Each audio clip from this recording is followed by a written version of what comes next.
Hey, what's going on guys, Khraze here, welcome back to some more Outriders. I've been pretty much no-lifing the heck out of this game, of the full game basically, for the past day. A huge shout out to Square Enix, of course, for providing me an early copy of the game so I can bring you guys all of the cool content in the game. But in this video I want to go over my first impressions. Right now I'm around level 17, world tier 7.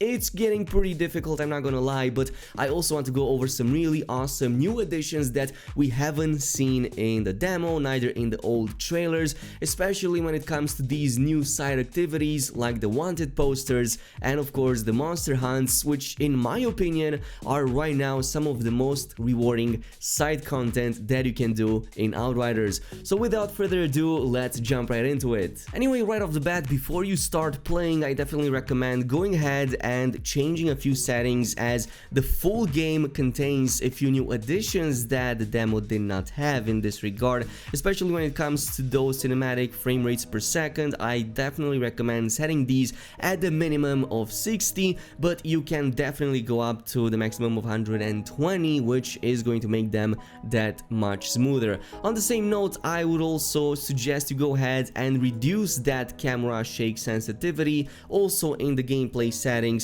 I pretty much set it up to the max. It did make a difference, but you can fine-tune this and make it either higher or lower. You have the option to at least remove some of that camera shake in cutscenes. There's a few other variables though, like enabling crossplay should be a no-brainer, especially if you want to matchmake with people or play with your friends from other platforms. I found that this helps tremendously with the matchmaking times, and it was definitely a very welcomed addition. Another one is of course for NVIDIA DLSS. I'm not really sure if this was available in the demo, but it helps tremendously in the full game. If you set it on performance, by the way, you can essentially double your FPS. I believe that in one scene I had like 60 and now I have like 140, 150 simply because I enabled that. So it is pretty insane. Now there's other quality of life features that were added in the full game compared to what we had until now, including a really easy quick mark for salvaging whenever you collect a ton of items.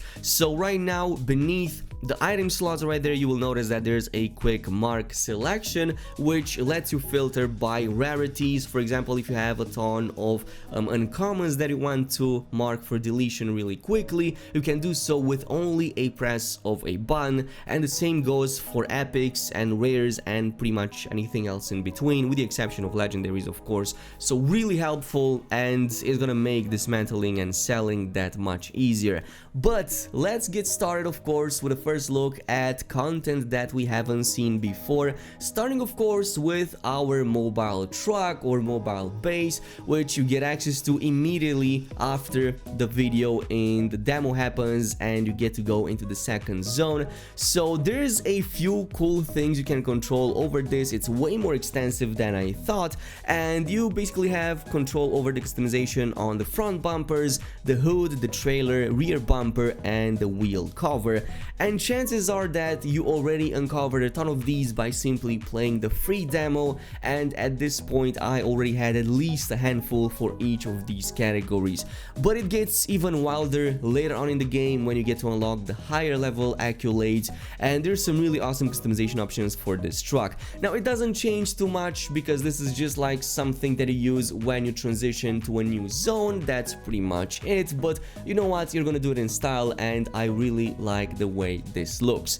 But with that out of the way, let's jump into the meat of it, because we have some really awesome new side activities that I really wanted to cover ever since we got teases in the old trailers. And this comes in the form of those monster hunts as well as the bounty hunting, which are two separate and very rewarding side activities. So at some point in the game you will reach a new area called Trench Town, which is probably gonna be like the biggest town that you get to see up until that point, which is also going to unlock a ton of these monster hunts and bounty hunts on all of the previous maps and future maps that you'll be able to play on. Like for example, in the first town that you get to play in the demo, I was able to find a new wanted poster for a brand new boss encounter called the Perforator. So the way these work is pretty simple. They will either be set on one of the main paths, like for example ones you've been into before, or secret new ones, but this all depends on each of these wanted posters.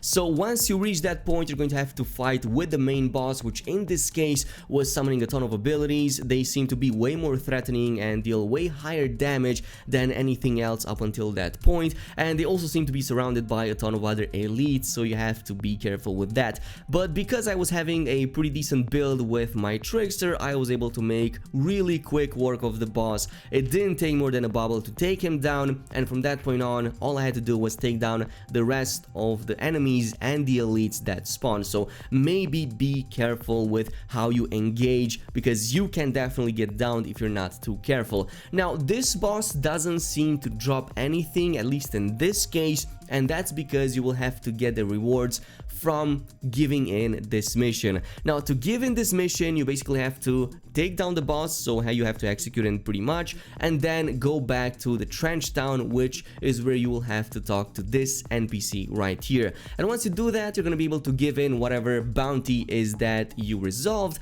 and it's going to give you a pretty awesome one-time reward that, at the very least at the time of making this video, seems to guarantee at least one epic quality item. So in this case, it helped me a ton because I was only level like 16 or 17. I had no epics whatsoever, and it already gave me access to a really amazing weapon that carried me for way more levels than the ones that I had. It still carries me, as a matter of fact. You can also, by the way, check which bounties you have completed in the same room with the same quest giver, because you're going to be able to see all of these wanted posters with an X on the ones that you already completed. So at the very least, right now it seems that you get 10 bounties that you can do in the full game.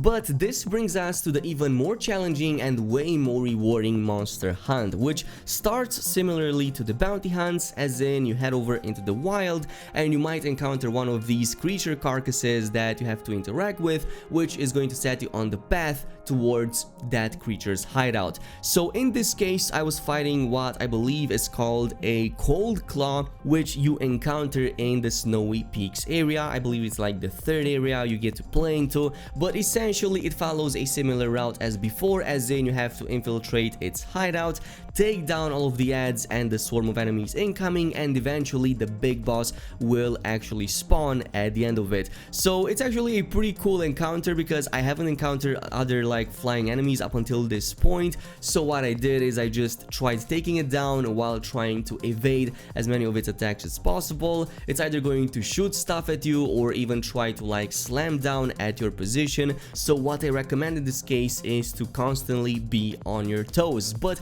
it's not too difficult, at least at these stages. So I just popped my ultimates, took it down really easily, and this is where this encounter shines, because it drops at least a handful of items on the ground, and in this case also 2 epics that were very helpful for me, since at this point I was only rocking like rare gear. So it seems that there's really high chances for very good quality loot to drop even early in the game just from these encounters. In this case, I got a weapon, I believe, and a helmet, which were very useful, but this isn't where the rewards end, because you also have to give in these bounty hunts to where you got them from. So in this case, what I did is I went back into the trench town at the same location, and there's going to be a second NPC right here at the bar, and if you speak to it, you're going to be able to give in whatever monster hunt is that you hunt up until that point. And yes, it's absolutely going to give you another epic reward, or at least an epic reward quality that you can choose from.